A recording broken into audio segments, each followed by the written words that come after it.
Hi, my name's Ken Colby. I'm the author of Laser Photo Wizard, and today I want to take a few minutes to talk about our exciting box generator.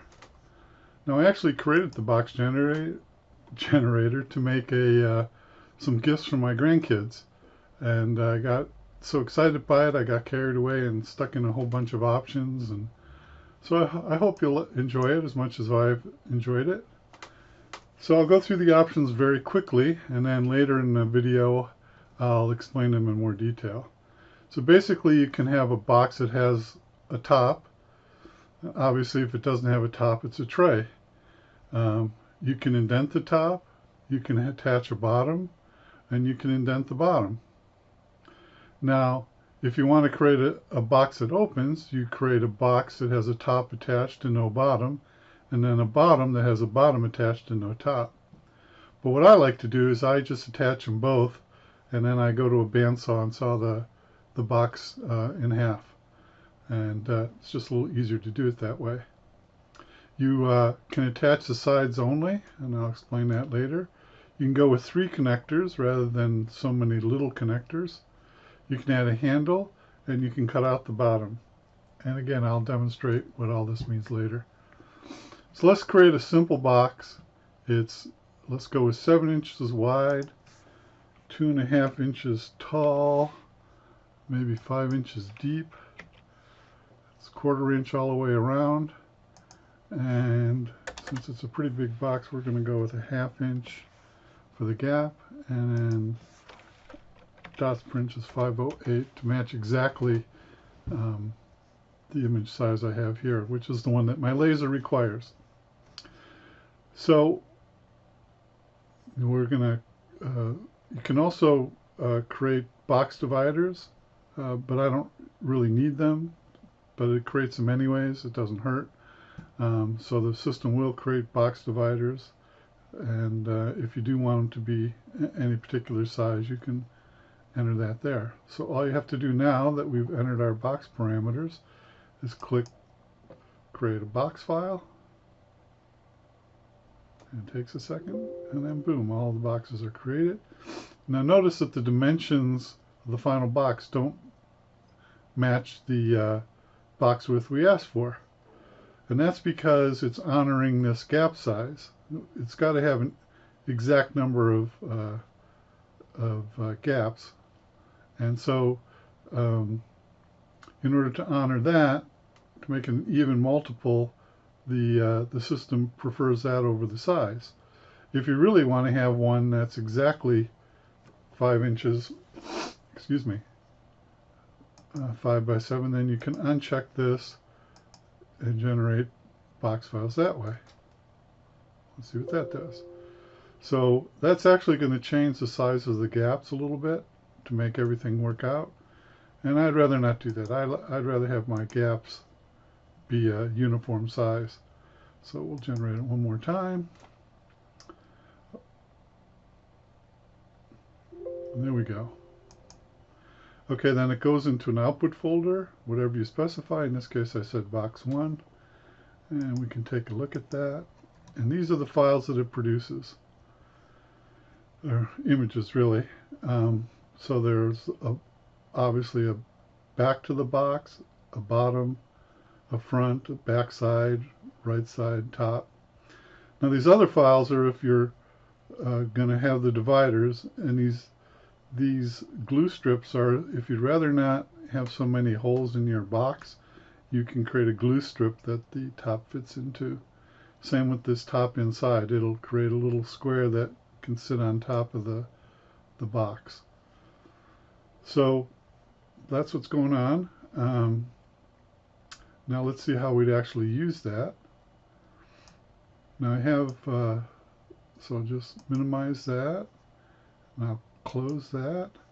And now here's a photo we have, and I set it up to be 6 by 8, so we have plenty of room.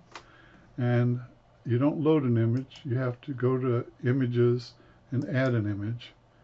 And you go to Load, and you find, let's do the box top, because the box top's going to have an image on it. And we'll get rid of, we'll say just vectors only. And we add that, and it takes a second to compute.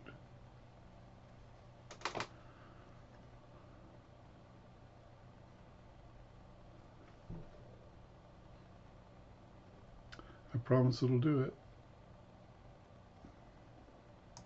There it is. So there's our box top, and you can see it doesn't fit our image very well. So we're gonna just make the image a little smaller, and we're gonna move it over to where the box top is. There we go. Now, since this is really the visible edge, I think that's good enough.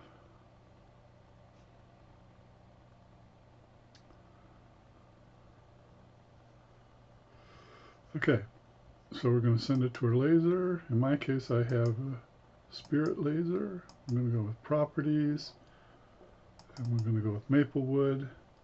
We're going to say OK, and then we'll say Print. Okay, so that one's off to the laser. So what it's going to do is it's going to engrave the photo, and it's going to cut it out in the shape of the box.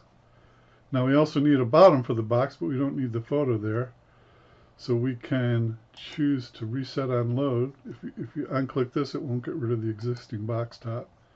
And we can load a white image. And also we don't really have to compute anything anymore. So we might as well go with black and white so that things compute faster. Okay, so the box top and the box bottom in this case are identical, so we'll send that to the laser. Okay. Okay, then we're going to delete this. We can delete it here. And let's add some images. So let's do the box side, front. The box front. Okay. Vectors. Okay.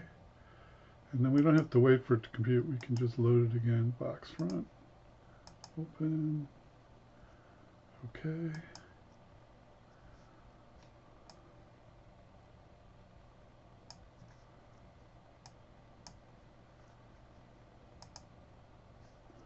It'll take a second to get around to computing these vectors.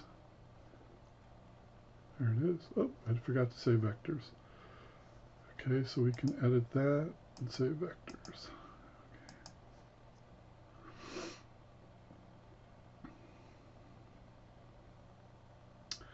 Okay, so that's our front and our back.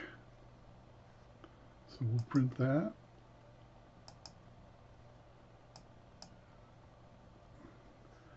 And now we need, we can delete them here, delete. Now we need to load our sides. Box side, open, vectors, okay. Add image, load. Now once you do this, you can save it all. You don't have to go through this every time. Box right. Okay, vectors.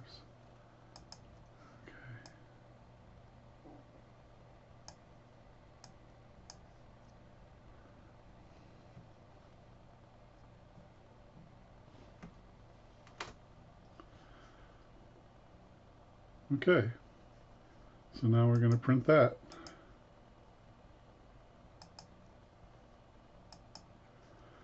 Okay, so now I'm going to go turn the laser on and run the job. It's going to take a long time, so I'm going to stop the video here. F10. Okay, so the laser's finished, and this is what the output looks like. As you can see, it engraved the photo, and then it used vectors to cut the photo out. All the rest of the sides were cut out as well, but no photo, of course. And this is what the box looks like with the engraving on the top. And here's a couple other examples of boxes. This is a cube with writing on each side of it. Now this next box I did in a different way. I created it with a top and a bottom separately, so I didn't have to saw it in half. By the way, this was a big hit with my granddaughter. She really liked it. Now some of the people don't like having so many little connectors on the side. And so here we use what we call 3 connectors. So you only get 3 connectors no matter how big the box is. And this is what that kind of box looks like. So it's strictly up to you whether you'd like to use this kind of connector or not. Now a fancier deal, and I'm going to do an advanced video on this, is to have an inside box, shown here, and an outside box. And the outside box covers the inside box, and you do it all with 1/8 inch plywood rather than 1/4 inch plywood. And then that creates a box that looks like this, which ends up being a music box. But as you can see, there's just the side connectors rather than connectors all over the place. Another thing you can do with the box generator is create trays. This is a rather small tray I use to keep my keys and change in. And as you can see, it has connectors all the way around. And it also has a handle.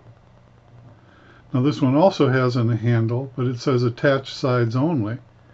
And it's also quite a bit larger. That's why it looks so funny here. But that's a full-size tray, and I use gluing then to glue these sides together as opposed to using the connectors.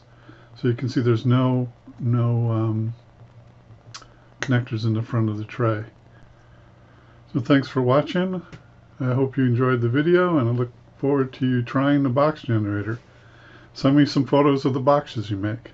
Thanks a lot.